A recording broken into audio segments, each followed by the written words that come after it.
Assalamualaikum warahmatullahi wabarakatuh. Ini berkaitan dengan fenomena bagaimana sikap kita tentang fitnah-fitnah akhir zaman seperti ini, bagaimana ulama difitnah, Ustaz.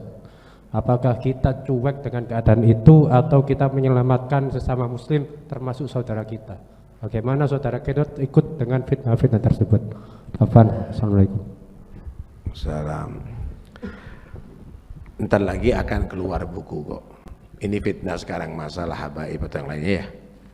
Ntar lagi akan keluar buku.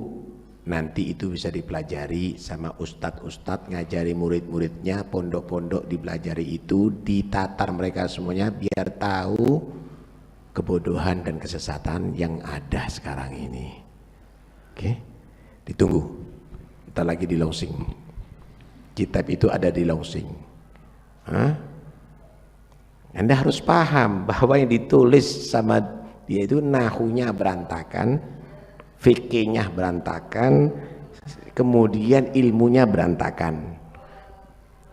Inilah dikemas seakan-akan ilmiah, padahal itu adalah kebodohan dan pembodohan. Nggak apa-apa, biar mereka berkoar-koar. Nanti sebentar lagi Anda akan bisa tertawa dengan itu semuanya. Entar lagi dia akan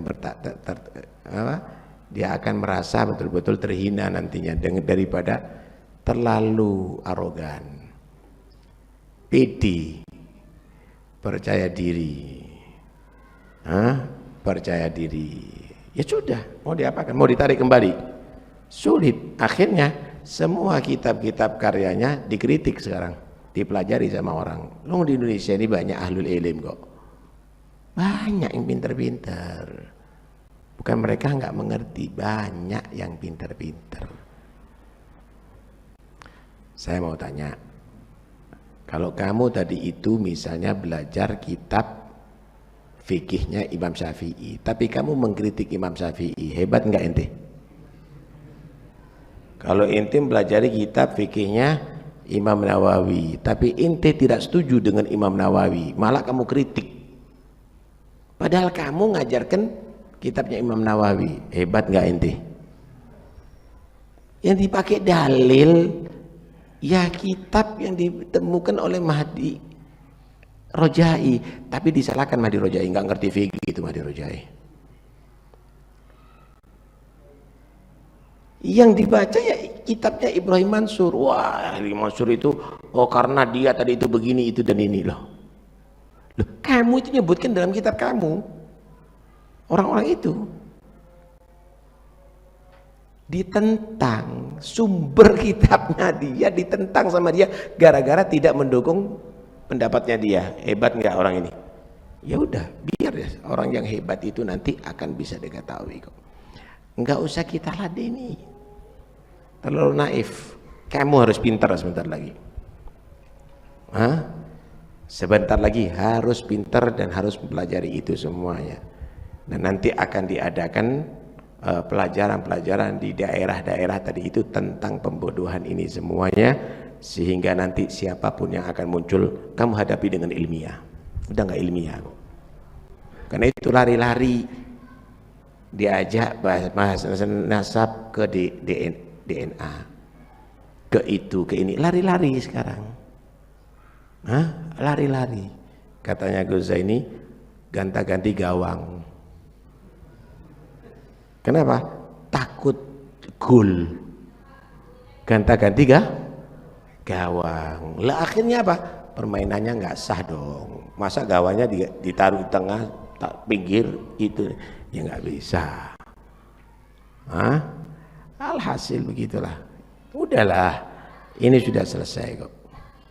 Udah selesai, ntar lagi keluar bukunya, pelajari. Dan semuanya ada referensinya itu semuanya, pelajari itu semuanya. Ini baru pembahasan ilmiah. Long pakar nasab misalnya diadu dengan pakar hukum negara misalnya, ya enggak nyambung, Pak. Pakar nasab diadu dengan pakar musik misalnya, enggak nyambung, saudara. Yang bicara masalah penyakit jantung, ya jangan tukang jahit. Yang bicara otak, jangan nanti misalnya tukang musik, nggak nyambung. Nggak nyambung, itu yang terjadi sekarang. Itu yang terjadi. Ya, mau diapain? Lo medsos kok, semuanya bisa berbicara. Tapi Anda harus ilmiah. Kamu harus ilmiah, pondok-pondok harus ilmiah. Mereka harus menjawab secara ilmiah. Kita akan adakan nanti penataran ilmiah di dalam membahas pembodohan dan kebodohan ini semuanya. Udah tetap aja dalam jalur syaraf yang ada ini semuanya. Udahlah, ente ini sudah dikawal dengan ulama-ulama besar kok. Ada apa kok mau tertarik dengan celotehan-celotehan murahan itu, nggak perlu. Nah, kita bahas tadi indah semuanya. Ini gara-gara ada urusan gini lagi, ruwet lagi ini. Ini semuanya nggak ada nilai semuanya. Ini bukan ilmiah. Nggak usah dipermasalahkan, nggak usah dibingungkan. Ojo didelok, ojo dirungokno. Paham ya? Ojo didelok, ojo dirungokno. Wis, mari. Selesai. Paham ya? Selesai. Cukup ya, mudah-mudahan manfaat semuanya. Barakah Fatihah untuk kesembuhan Syarifah Zahra binti Ahmad bin Umar bin Syahab, Bapak Soekarnoto. وسائر مرضانا أن الله يذهب عنهم الأسقم والآلام ويمن عليهم على جميع الصحة والعافية التامة الظاهرة الباطنة الحسية والمعنوية وعلى هدينا كل شفاء عاجل مع اللطف شامل شفاء لا يغادر سقما ولا علما وعلى هدينا كل صالحة وإلى النبي الفاتحة. Mungkin sedikit pesan, lihat Nabawi TV ya. Di situ ada Ading, Isa dan Wafi. Ada 7 episode. Itu di-share, dibagi kemana-mana. Cukup itu untuk bagi orang awam untuk memahami bagaimana ketidakilmiahan orang-orang itu semuanya. Di-share, ya, di-share. Dan masya Allah, tabarakallah, muncul orang-orang baru itu. Ya, ada di Jawa Barat ada Kiai Qurtubi itu menguasai ya, ada juga Gus Rumel itu ya, ada juga Habib Hanif, masya Allah, tabarakallah ya. Kemudian ada juga Gus Zaini ya, ada juga sekarang ini baru ini Rola Khalil itu, nah itu Preteli itu semuanya ya. Ada juga siapa itu, Gus Wafi, Ustadz Wafi ya, masya Allah. Ada juga sebenarnya yang sudah senior yang seperti Ustadz Idrus Romli itu juga menguasai ya. Banyak kok yang menguasai ini. Sekarang muncul bentar lagi nih, muncul dan itu ilmiah, nggak bulat, nggak melarikan diri ya, nggak hang gul sama tangan nanti ya. Tidak hang, ada aturannya, ikut sesuai dengan aturan ya, ikut sesuai dengan aturan. Mudah-mudahan insya Allah akan selesai. Boleh sedikit saya ceritakan. Dulu itu Sayyidina Ali dilaknat di setiap mimbar. Akhirnya di zamannya Sayyidina Umar, 80 tahun itu, di zamannya Sayyidina Umar bin Abdul Aziz, bukan Sayyid ya, Sayyidina Abdul Aziz, berusaha untuk menghilangkan pelaknatan kepada Sayyidina Ali. Itu di mimbar di setiap khutbah Jum'ah loh itu. Antum bisa bayangkan Ahlul Bait saat itu. Akhirnya Sayyidina Umar bin Abdul Aziz memanggil satu orang Nasrani. Udah, kamu tak gaji.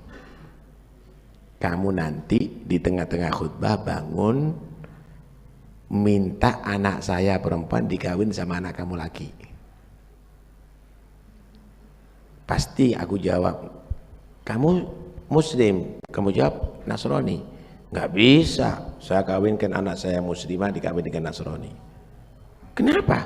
Karena kami meyakini orang Muslim itu dapat rahmat Allah masuk surga, orang yang non muslim itu dapat laknat Allah masuk neraka. Loh, kenapa Nabi kamu putrinya Fatimah dikawinkan dengan orang yang kamu laknat kalau begitu? Sampai di situ. Betul dilakukan itu, Pak. Amir Mukminin, saya punya anak laki senang dengan anak putri kamu. Ayo kita besaran. Kamu siapa? Saya fulan an-Nasrani. Ente agama Nasrani? Iya. Nggak boleh dong. Anak saya muslimah dikawin sama Nasrani. Kenapa? Karena kami meyakini muslimah di akhirat dapat rahmat masuk surga, dan non muslim tidak dapat rahmat Allah, dapat laknat Allah masuk neraka.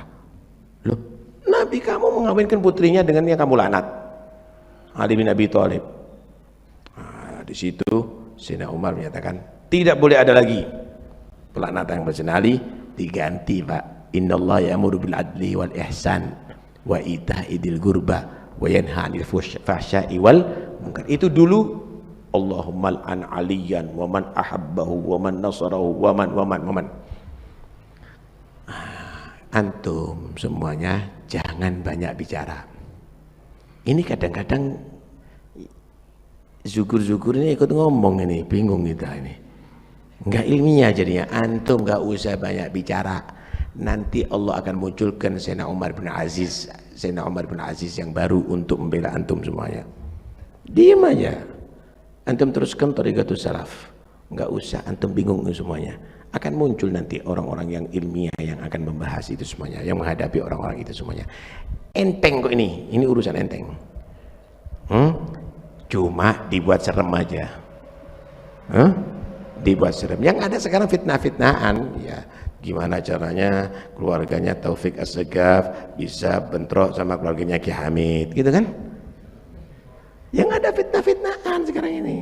Oh, nanti kita mau diadu domba dengan keluarga Sitogiring. Semuanya bohong. Semuanya adalah bohong. Karena itu udahlah. Orang yang bohong ini sebentar lagi akan kebongkar kebohongannya. Sebentar lagi akan kebongkar kebohongan. Nggak usah diladeni. Anak klarifikasi setiap saatnya. Ya kesel ada apa? Asal pengajian. Anak nggak akan mengklarifikasi. Ya, anak tidak akan mengklarifikasi. Silakan, akan semakin nampak kok kebohongan kamu sebentar lagi. Akan semakin nampak kejahatan kamu sebentar lagi. Tenang aja, kita tetap senyum. Senyumannya kita akan membuat sakit diri mereka kalau dia tidak sadar. Faham? Ya, khalas, tidak usah bingung kita.